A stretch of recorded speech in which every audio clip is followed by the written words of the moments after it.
Magandang hapon po sa inyo lahat. Traffic.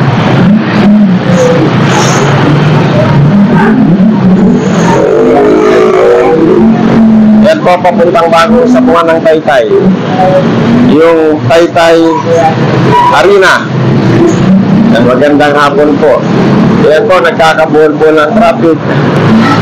Maraming tao pumapasok, labas-pasok. At ang problema nito, wala pa pong pedestrian na maaaring na pwede may madisgrasyang tao o sasakyan. Kaya tatawarin na ulan na sana sa mga susunod na palaban magkaroon na sila ng pedestrian para iwas aksidente. Ayan, mahirap po, may mga tricycle lang nakaabang. Ayan, hindi naman po tayo against sa sabungan. Ayan, nililiwanag lang po ng mga banglingkod. Ang ating lamang po, kailangan magkaroon ng pedestrian, traffic enforcer na magmamando ng traffic palabas at papasok ng sabungan ng Taytay Arena. Ayan. Yan po ay bagong sabungan sa tapat po ng aking hanapbuhay ng Edward Auto Supply na matatagpuan sa Barangay San Juan, National Road, Taytay Rizal. Ayan.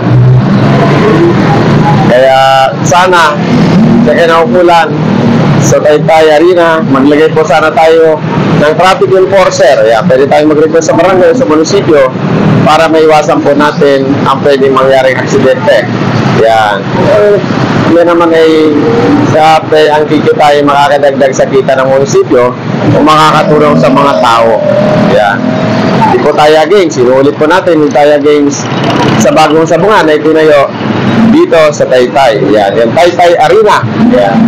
Hindi po natin alam kung sino po mayari niyan. Mahirap naman po magsabi natin kung sino mayari dahil hindi naman po talaga alam ng inyong panglingkod. Kaya sa kinaukulan, muli ang ating panawagan. Sana maglagay po tayo ng pedestrian lane, traffic enforcer para magbando ng traffic, papasok at palabas ng Taytay Arena. Ayan. Ayan. Marami pong tao. Ayan. Sunod-sunod po. Tricycle. Ano pa kabayan? Panalo na ba? Ay, wala. Kumusta sa bungan? Ayos ba? Marami pang sultada? Dami. Ang mahirap lang kabayan, dapat sa doon ka maglagay ng pedestrian kasi nga aksidente. Walang traffic enforcer. Walang nagmamando ng traffic. Bagay unang araw pa lang kabayan, di ba? Nakatuloy siya ba? Talo. Ayan. Tama kabayan, delikado yung ano, di ba? Pagtatawid, walang pedestrian. Ayan. Ayan po, walang pedestrian lane.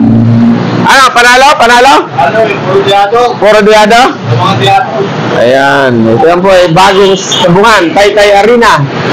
Ayan. Dito sa Barangay San Juan. Ayan. Pinagbabawal po natin ang pumarada sa aking harap ng Edward Auto Supply sapagkat maaaring po maging sani ng pagnanakaw dahil matatakpan po ang aking hanapbuhay. Baka may nagsisira na ng kandado, di po natin nalalaman. Kaya pasensya na po kayo kung sa aking hanapbuhay bawal po ang pumarada dahil pwede pong yung mga magnanakaw ay take advantage na wala namang bantay at natatakpan yung tindahan, pwede po silang magnakaw. Ako naman ay nakikiusap ang mga magnanakaw. Pumarehas na lang tayo ng hanapbuhay. Huwag na po sana tayo lumamang sa ating kapwa. Dahil kami naman po ay naghahanap buhay at ang kinikita ng inyong panglikod sa hanap buhay ay tinutulong natin sa ngalan ng programang Multililing. Yan po, ang bagong sabungan ng Taytay sa tapat lamang po ng Edward Auto Supply. Yan. Yan po, mga sabungero. Yan, mga sabungero. Ayan. Ayan. Ano boy? Sabi mo, lagyan mo ng tali kasi baka mamaya yung mga magnanakaw pumarada dyan kung saan kayo magpaparking kung gusto ninyo. Kuya Perde, good luck. Ayan, sana manalo ka. Sabi ko, lagyan ng pedestrian dyan kasi delikado pagtawid. Tama yun. Di ba? Kasi sinasabi ko, tawag sa kinaukulan. Sa barangay mo, sa munisipyo, pwede sila mag-request. Lagyan ng pedestrian. Kasi gaya ng gabi, walang ilaw dyan eh.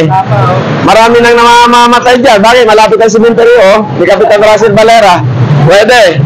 Diba? Yan po, nag-agrisanin ng traffic. Yan. Tinatawagan natin ang pansin ng Kinaukulan, Barangay Manong Munisipyo, lalo tigit sa lahat. Ayan, sa management ng Bagong Sabungan, maglagay po tayo ng traffic enforcer na magmamando ng traffic papasok at palabas ng Taytay Arena. Ayan. Yan po, haba na ng traffic. Ayan. Opening po ngayong araw na to. Ayan. 15 ng Agosto 2025. Ayan. Kaya sa inyo pong lahat, maraming salamat. Wala po tayong layunin, manira, o may sabihin na hindi maganda. Ang atin lamang po pinaabot natin sa kinaukulan, higit sa lahat, sa pay-ari, sa management ng Taytay Arena. Hindi po ang aking panawagan, maglagay po sana tayo ng pedestrian lane at higit sa lahat, traffic enforcer na pwede naman po na hilingin sa munisipyo, sa barangay, o magagaling sa management. Ayan. O kabayan, sana manalo ka. Sabi ko maglagay ng pedestrian dyan. Delikado. Oh, marami nang na-aksidente dyan kabayan. Ayan. Ayan. Salamat. Maraming salamat at magandang araw po sa inyo lahat.